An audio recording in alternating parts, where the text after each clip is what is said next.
이 코로나 발생으로 신천지가 그 대타격을 받고 쑥 들어갔더니 요즘에는 다시 이렇게 밖으로 나와서 활동을 시작하는 것 같아요. 끈질긴 생명력이에요. 어떻게 이단만 아니었으면은 참 우리가 저런 믿음을, 저런 열정을 우리도 가져야 되지 않겠나, 그런 생각을 해요. 이 코로나가 한 2년 전에 언론 보도로 수면 위로 드러났을 적에 어느 한 신문에서 그 신천지의 부흥 성장을 폭풍적인 성장이다, 폭풍 성장이다, 이렇게 표현을 했더라고요. 그 참 이 신천지에 무슨 무슨 매력이 있을까? 뭐 교주를 보면 그렇잖아요. 연세도 많으시고 또 말하는 것도 뭐 연세가 있으니까 시원시원하지를 못하고 뭐 처세하는 것도 이제 그렇고, 참 모든 면에서 왜 그리, 특히 젊은 아이들이 왜 그리 빠지는가 싶을 만큼 의아할 때가 많습니다. 아무래도 우리 정통 기독교에서는 듣지 못하던 설교들, 또 배우지 못했던 성경 강해, 왜냐하면 우리는 그런 설교를 못하거든요. 이단에 걸리니까 우리는 그렇게 성경을 풀지를 못해요. 상당히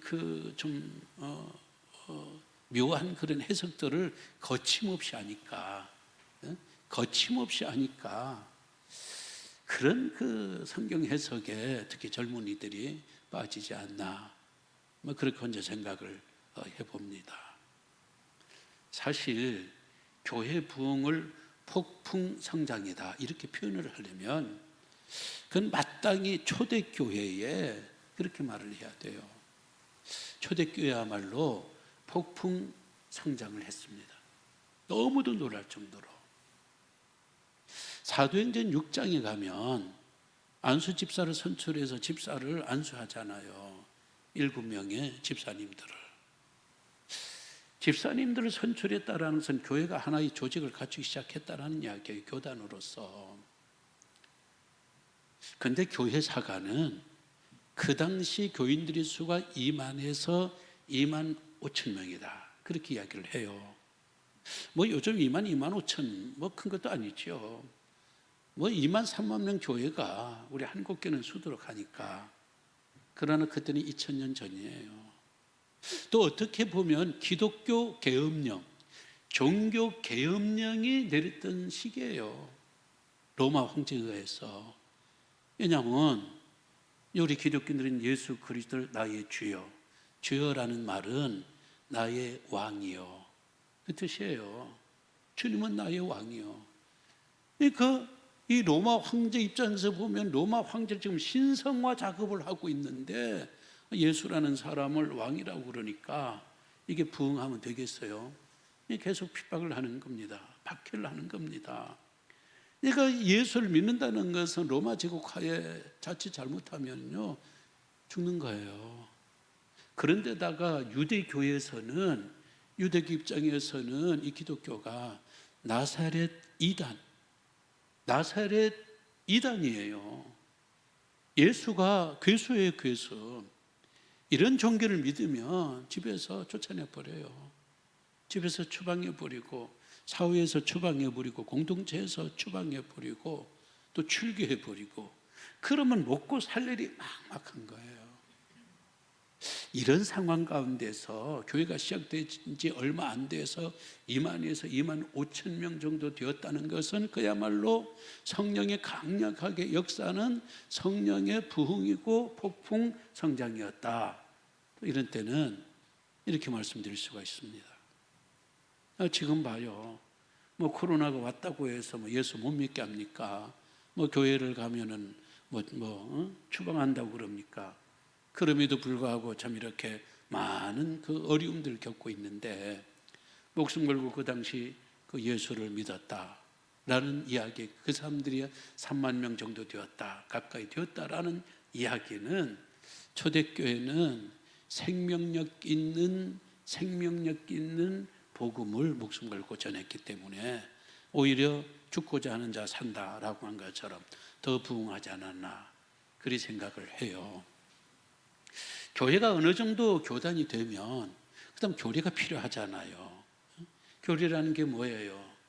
그 교주가 가르친 가르침이나 그리고 사상들, 그리고 제자들이 이해하는, 해석하는 바들을 체계화하고 신학화하고 조직화한 것이 바로 교리예요. 그 종교의 기초가 교리인 거예요. 이 교리 가운데 우리 예수 믿는 목적이 뭡니까? 예수 믿는 목적을 베드로는 이렇게 이야기를 해요. 너희 믿음의 결국은 뭐냐? 너의 믿음의 결국은 영혼 구원이다. 우리가 예수 믿어서 뭐 이것도 되고 저것도 우리가 목적하고 이런 것도 바라는 바지만은, 그러나 그것은 2차, 3차이고요. 우리 예수 믿는 목적은 뭐냐? 한마디로 천당 가는 거예요. 뭐 천당 간다고 그러면 사람이 좀 무식하다 조금. 예수 믿으면서 그 천당 간다가 뭐냐? 그것이 예수 믿는 목적이 그러기에는 좀 너무 좀 무식하지 않냐? 그렇게 누군가는 말하는지 몰라도 우리는 다른 거 없어요. 우리가 죽은 다음에 천국 가는 거예요. 그것이 예수 믿는 1차 목적이에요. 우리가 열심히 예수 믿어서 천국 가지 못하고 죽음 이후에서 저 더 좋은 세상 갖지 못한다면은, 그러면 우리 이렇게 예수 믿을 이유가 뭐가 있겠어요? 그제나 지금이나 베드로 사도가 이야기한 것처럼 우리 믿음의 결국은, 믿음의 목적, 믿음의 목표는 영혼 구원. 이 영혼 구원이다라는 이야기예요. 그럼 여기서 이 구원 신학에 대한 이야기가 나와요. 어떻게 구원을 받느냐는 거예요. 어떻게 구원을 받느냐라는 이 문제에 아직 10만 명도 되지 않고 수만 명에 불과한 이 교회 공동체는요, 세 가지 갈래가 있었어요. 첫 번째는 율법주의예요. 우리가 암만 기독교인이 되고 기독교를 믿는다고 하지만 그래도 율법을 지켜야 가지. 우리가 예수도 믿고 율법을 지켜야 우리가 천국 갈 수 있는 것이지, 우리가 율법을 지키지 아니하면은 우리가 어떻게 천국 갈 수 있냐라는 이야기예요. 그건 택도 없는 이야기라는 거예요. 그건 유대인들이 이야기한 게 아니에요. 기독교 안에 들어와 있는 유대교 출신들이 지금은 현재는 기독교인이에요. 그러나 이 사람은 아직도 유대교의 바탕 가운데 있기 때문에 그런 주장을 하는 겁니다. 오늘도 교회는요, 한번 오래 다녀도 유교적인 토양에서 기독교인 된 사람들이 있어요. 유교는 뭐예요? 유교는 굉장히 윤리적이잖아요. 권위적이잖아요. 유교는 굉장히 이 허례허시의 체면이 강하잖아요. 그러니까 교회 와서 성령의 쫙 만남을 받는 성령 충만한 사람보다는 무게가 딱 잡혀 있어요. 여러분들이 유교적인 신앙관 버리지 못하는 사람들.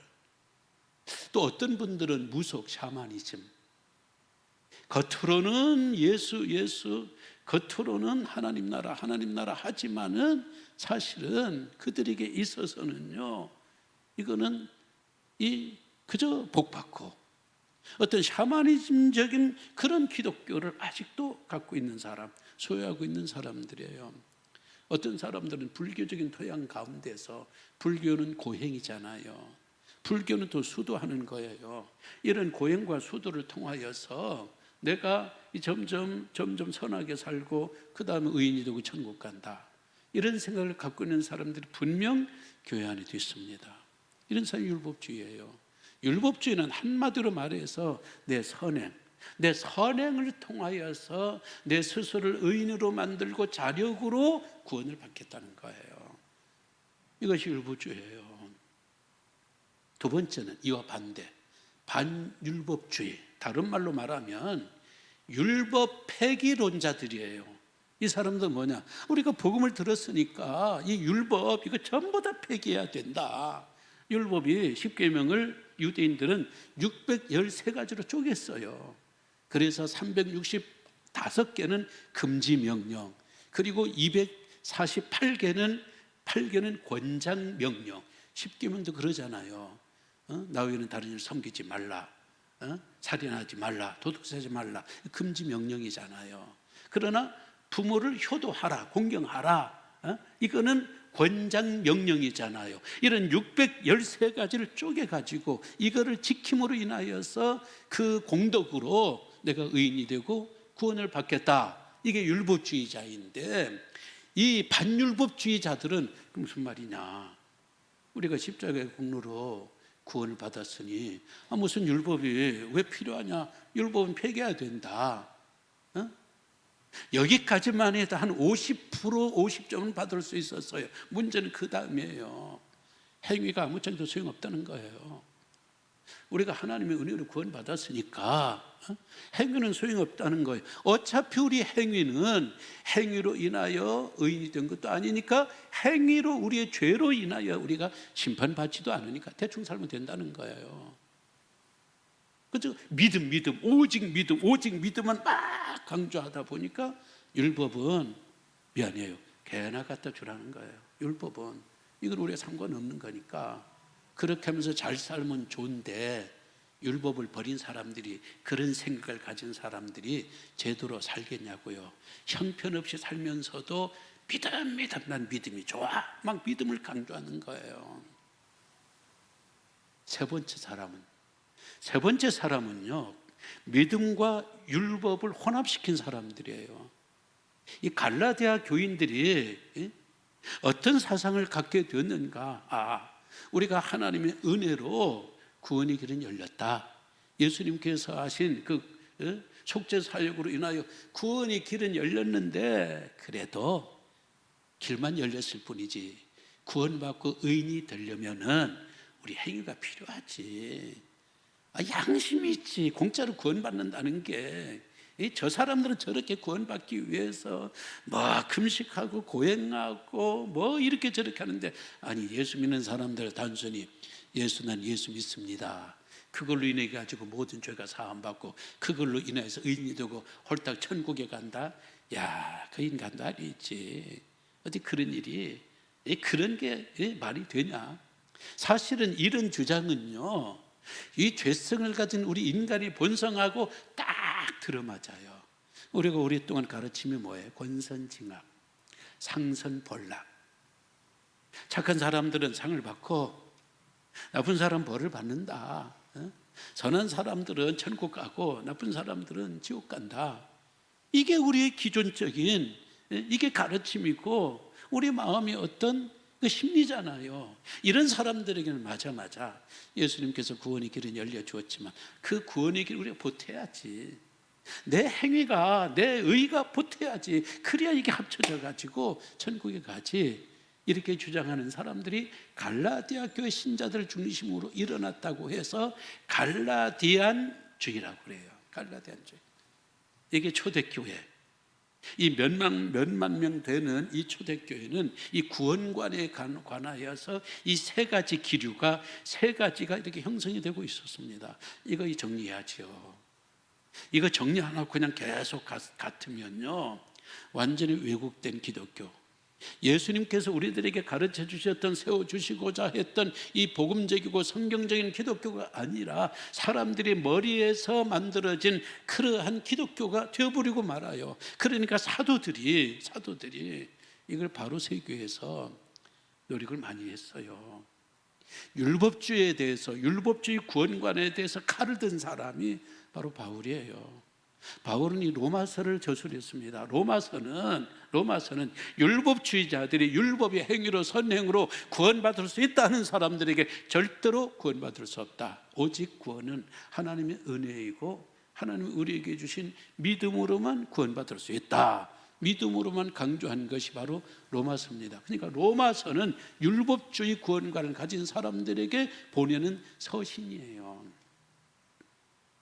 그 다음에 반율법주의, 율법 폐기론자, 우리가 믿음으로 하나님의 은혜로 구원받았으니 우리 행위는 이건 뭐 아무렇게 살아도 무방하다. 이런 사람들에게 변증하는 서신을 보낸 것이 야고보서예요.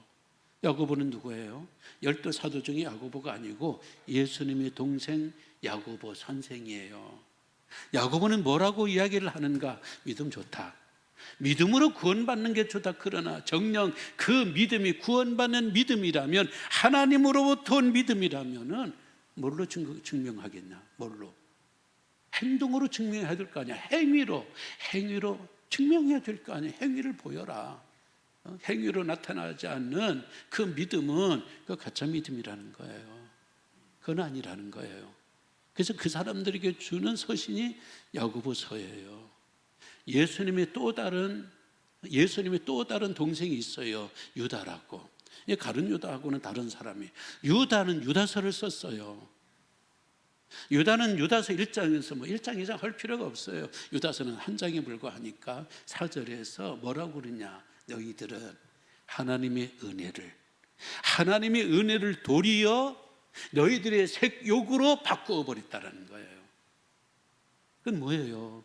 하나님의 은혜를 받았다고 하면서 행동은 방종을 한 거예요. 어차피 우리가 은혜로 구원받았으니까 뭐 행위로 구원받을 것도 아니고 행위로 심판받을 것도 아니니까 행위는 아무렇게나 살아도 나중에 회개하고 그냥 없는 죄로 싹 지워지면 우리는 구원받으니까 우리가 행위를 너무 이렇게 막 엄격하게 살 필요가 없어. 율법처럼 막 살 필요가 없어. 이렇게 방종을 가져온 사람들에게 도리어 하나님의 은혜를 어쩜 그렇게 조롱거리로 그리고 너희들의 부절제한 방종의 근거로 어떻게 그럴 수가 있느냐, 유다가 그렇게 책망을 한 거예요. 세 번째, 이 갈라디안 주의가 뭡니까? 믿음으로 하나님이 우리에게 구원의 길을 열어주었는데 우리의 행위가 보태야 이게 합해가지고 구원받는다. 이것이 지금까지 로마 카톨릭에 고스란히 그 뿌리가 내려오고 있습니다. 로마 카톨릭은 뭐예요? 그 사람들은요, 믿음 플러스 행위예요.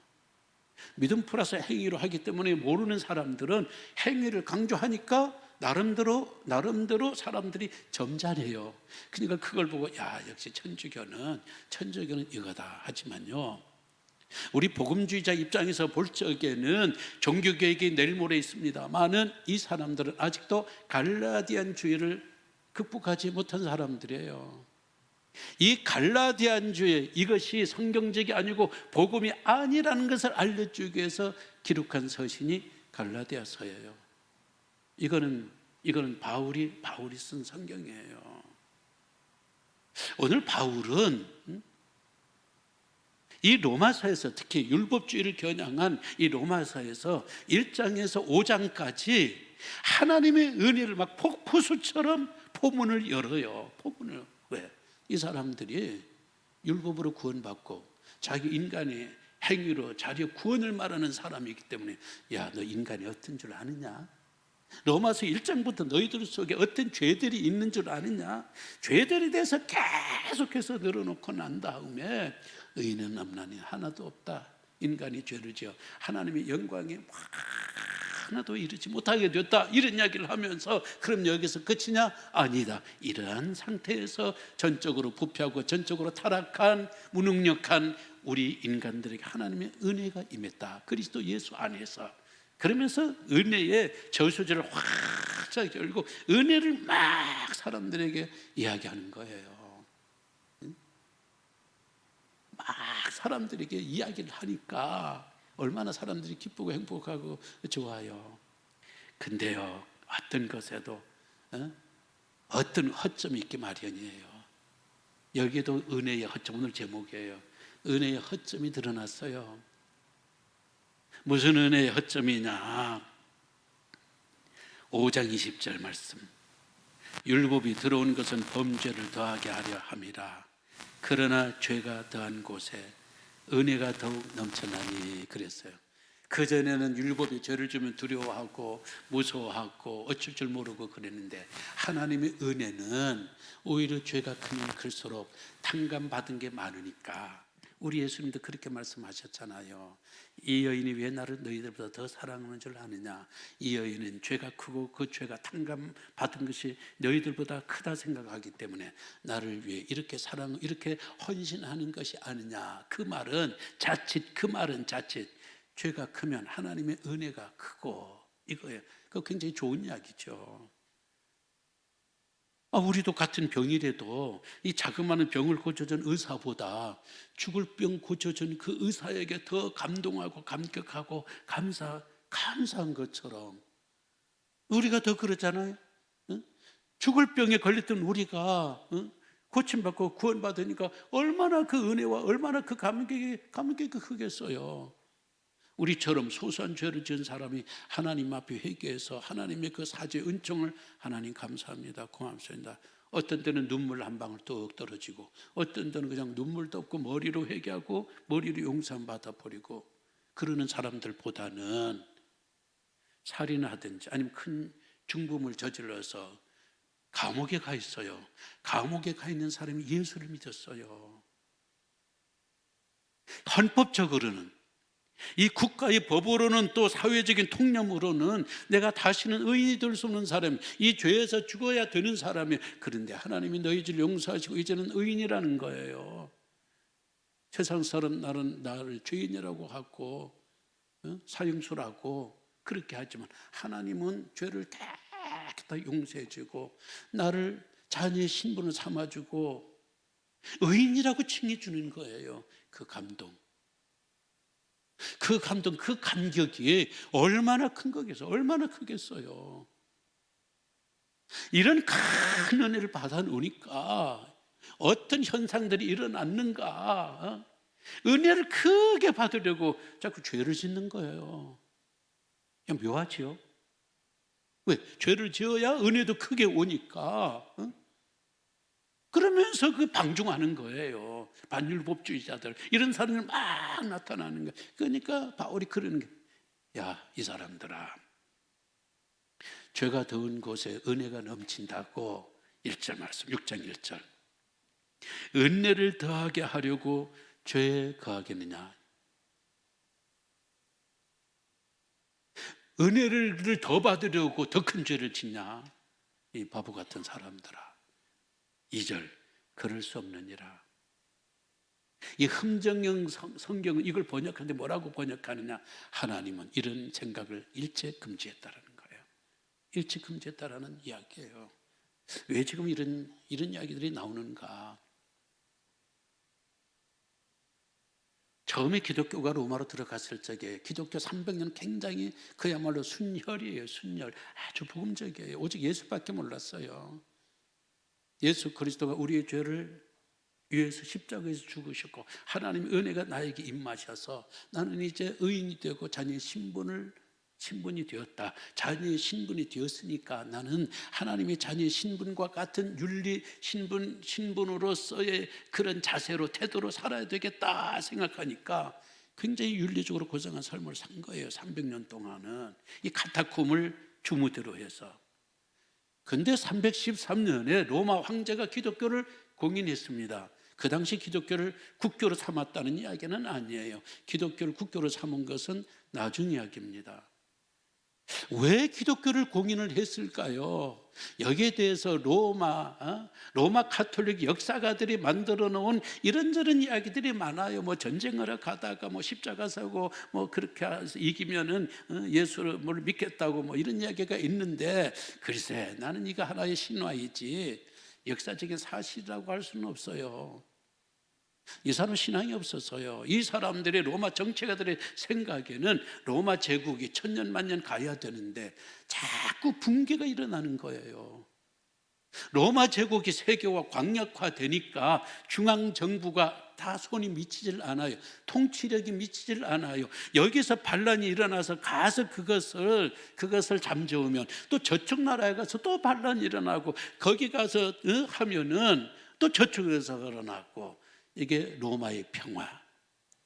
말은 로마의 평화였지만 로마의 평화가 일어나질 않았어요. 그러니까 그 사람이 다 생각하기를, 야, 정치로 하나로 묶을 수는 없다.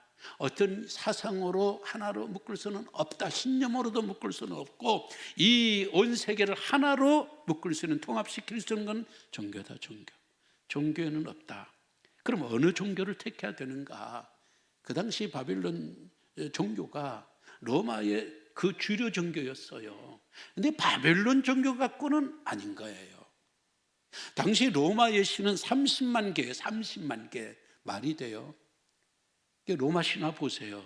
그 별의별 신들이 다 나왔어요. 그 30만 신 가운데 어느 하나를 세워가지고 그 신으로 로마 제국을 통합시킨다는 것은 이건 말도 안 되는 거예요. 딱 보니까 그 예수 믿는 사람들의 단결력, 기독교의 통합력, 이 기독교를 믿기만 하면 이방인이든지 유대인이든지 어느 나라, 어느 혈통, 어떤 민족이든지 형제자매예요. 이게 전부 국경을 초월해버리고 인종을 초월해버리고 혈통을 초월해버리고 피부를 초월해버리고 서로 하나님 안에서 한 자녀라는 이렇게 똘똘 뭉치고 살아가는 것을 보니까 저거다. 기독교다. 기독교가 로마의 주류 종교가 되고 국교를 삼아서 앞으로 로마 제국이 영원히 세계를 통치하도록 해야 되겠다 해서 기독교를 공인을 한 거예요. 기독교를 공인하니까 자연히 이 사람들이 기독교로 몰려들죠. 이 사람들은요, 거듭남이 없는 사람들이에요. 거듭난 적이 없는 사람, 거듭난 경험을 하지 못한 사람들이 단순히 황제가 또 황제의 모후가 독실한 기독교인을 알고 앞으로 이 기독교를 믿어야만 정치적인 입지가 있겠다 생각해서 너도 나도 몰려들다 보니까 이거는 카타콤의 순혈의 기독교가 사라져버리고 말았어요. 그들이 처음 딱 오니까요, 기독교 너무 좋은 거예요. 하나님의 은혜로 구원받는다는 거예요. 얼마나 좋아요. 하나님의 은혜로 구원받는다. 그래서 너도 나도 이거 너무 좋다. 율법을 지키라, 바벨론 종교에서 이거 해라 저거 해라 뭐 해라 그랬는데 이거 갖고 언제 우리가 구원받느냐. 근데 기독교를 믿어보니까 예수만 믿으면 구원받는다고 했으니까 좋다 하고 덥석 예수 믿고 딱 들어왔는데 문은 좋았어요. 들어와서 보니까 세상에 내가 거룩하니 너희도 거룩하라. 레위기 19장 2절의 말씀, 이것이 기독교의 윤리의 중심이에요. 세속화된 사람에게 거룩이라는 것은 너무 버거운 거잖아요. 너무 힘든 거잖아요. 그런데 이 로마는요, 여러분이 아는 것처럼 온천 문화예요. 온천 문화이다 보니까 굉장히 이게 목욕 문화입니다. 목욕 문화는 다 벌거벗잖아요. 대부분 다 대중탕이에요. 그러다 보니까 이 성적인 게 너무 개방화됐어요. 어떤 순결한 그런 게 없어요. 여러분이 로마 그를 배경으로 한 영화들 보면은 이게 남자들이 여자 노예들을 여러 사람들이 앞에서 막 희롱해요. 저 사람은 저기서 희롱하고 있고 큰 대중탕에서. 그것만 아니에요. 부인들도요. 남편이 있건 없건 여기에 남자 노예를 갖고 이 성놀이기로 삼아서 별짓을 다 하는 거예요. 이러던 사람들이 기독교가 좋아서 공짜 구원이라고 해서 덥석 기독교를 물었는데 들어가 보니까 기독교의 윤리가 거룩인 거예요. 아차, 어떻게 해요? 이 큰일 난 거예요. 이거 버려야 되는데, 이 즐거움, 이 놀이, 이걸 버려야 되는데 이거 버릴 수가 없는 거죠. 이게 그들의 심성에 꽉 차 있는데 어디나요?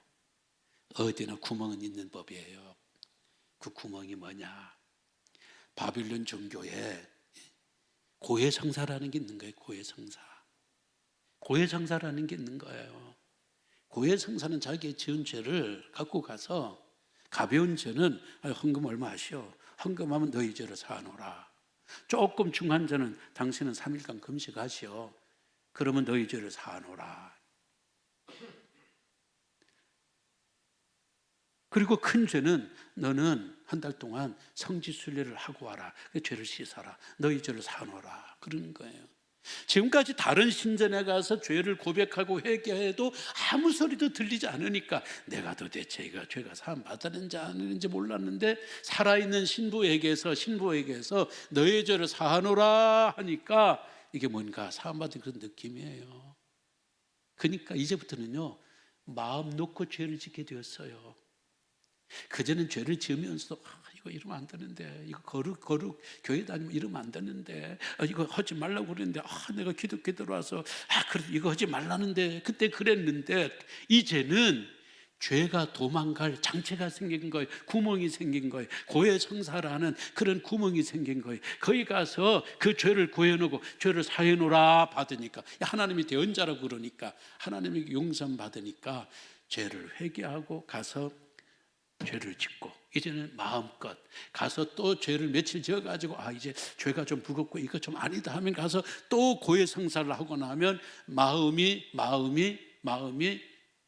가벼워진 것 같고, 일종의 종교 헌증이에요. 헌증이라는 것은 거짓말을 하는데, 처음에는 거짓말인 줄 아는데 나중에는 자기가 그걸 믿어버려요. 거짓말을 하면서도 남들은 그게 거짓말인 줄 뻔히 아는데 본인은 몰라. 본인은 본인이 하고 있는 말이 거짓말인 줄 몰라. 이거 처음엔 이거 사제가 신부가 이랬다고 해서 내 죄가 이거 사함 받나 이렇게 생각하는데, 그게 자꾸 쌓이다 보니까 진짜 어느 날부터는 사제가 자기 죄를 다 용서해 준다라는 생각에 이게 마음이 가벼운 거예요. 종교개혁에서 이걸 끊어야 됐거든요. 종교개혁에서 이걸 끊어야 되는데, 종교개혁자들은요, 너무 어떤 교리적인 면, 너무 어떤 조직적인 면, 이것만 막 하다 보니까 이것을 끊지를 못했어요. 이것이 개신교, 기독교의 고스란히 왔어요. 물론 우리는 고해 성사의 대상이 달라졌어요. 저들은 신부이지만은 우리들은 하나님이 고해 대상이 된 거예요. 하나님 앞에 가서 하나님, 제가 이런저런 죄를 지어서 용서해 주세요. 그리고 하나님 나 용서해 주셨네, 할렐루야, 나 죄 끝, 나 죄 없어, 잃어버린 거예요. 말이 돼요? 죄는 물론 하나님에게 지은 거예요. 사람에게 지었다 하지만 모든 죄는 하나님과 연관이 있어요. 그러나 1차적인 이 가해는 내가 이 사람한테 죄를 지었잖아요. 이 사람, 내가 이런 일에 죄를 지었잖아요. 그럼 하나님 앞에 가기 전에 여길 가야죠. 하나님이 용서를 구하기 전에 내가 여기서 용서를 구해야지요. 근데 여기서 용서를 구한 게 아니고 이 사람들 울든 말든 망하든 말든 괴로워하든 말든 그 무시해버린 거예요. 이 가책이 있잖아요. 미안하고 죄를 지었다 그러면 하나님 고해성사를 하는 거예요. 하나님, 내가 이런저런 죄를 지었으니까 예수 그리스도의 보혈로 제가 용서 받은 줄로 믿습니다. 할렐루야 하나님. 그리고 잊어버려요. 자꾸 죄가 누적이 되는 거예요. 이제 세상 사람 뭐라고 그러세요? 기독교는 죄를 조장한다. 세상에 어떻게 죄를 저렇게 쉽게도 잊어버리고, 어떻게 죄를 저렇게 쉽게도 죄를 없애버리나. 로마 카톨릭은요, 고해 성사를 하는 사람들은 신부님에게 가서 자기 죄를 고백이라도 해야 돼요. 그 돈 들이고 시간 들이고 노력 들이는 거거든요. 또 성당이 열심히 하는 사람들, 예를 들어서 발산동에서 열심히 하는 신자들은 신부님 내음성 다 알잖아요. 소소한 죄는 신부님에게 고해 성사를 할 수 있지만 사람마다 어떤 경우는 또 심각한 죄를 지을 때도 있잖아요. 그럼 이 사람들이요, 저 수유동 쪽 성당으로 가요. 내음성을 전혀 못 알아듣는 사람들. 신부는 신부들끼리 고해 성사를 해요. 그럼 신부들끼리 어떤 치명적인 죄를 지을 수도 있잖아요. 그러면 음성 다 알아듣잖아요. 그러니까 여기 있는 신부들이 저 지방에 있는 전혀 나하고 생면부지의 그런 신부들을 알아보고 찾아가서 거기서 고해 성사를 하고 오는 거예요. 귀찮잖아요. 시간 들이잖아요. 이거 할 수만 있으면 그 고해 성사하는 게 귀찮고 고해 성사하는 게 번갑고, 그러니까 죄를 안 지려고 나름대로 가톨릭은 노력을 하는데 우리는 이런 노력도 없어요. 이런 귀찮음도 없어요. 하나는 직통이에요, 직통. 뭐 어디 가는 것도 없고 하나님이 야, 너 헌금해라, 너 성지순례해라, 너 금식기도라, 그런 것도 없기 때문에요, 하나님 앞에 직통으로 하고 용서함 받았다 끝나버리고 마는 거예요. 끝나버리고 마는 거예요. 안 달라지는 거예요. 우리가 하나님의 은혜로 구원받았다는 것은, 칭의의 은혜를 받았다는 것은 전제가 있어요. 내가 이렇게 너희를 나의 자녀로 의인의 신물로 만들어 줄 테니까 그 다음 네가 노력해서 네가 성화가 뭐예요? 거룩이잖아요. 성화가 뭐예요? 성부, 성자, 성령, 성화. 성부를 담는 것, 성자를 담는 것, 성령으로 충만한 것, 이게 성화잖아요. 이런 성화를 전제로 하는 거예요. 그러니까 성화가 전제되지 않는, 성화의 열매를 맺지 않는 모든 칭의는 그건 값싸는 애. 값싸는 애. 다른 말로 말하면, 이거 내가 지어낸 말인데요, 이거 좀 격해서 미안해. 썩은 은혜.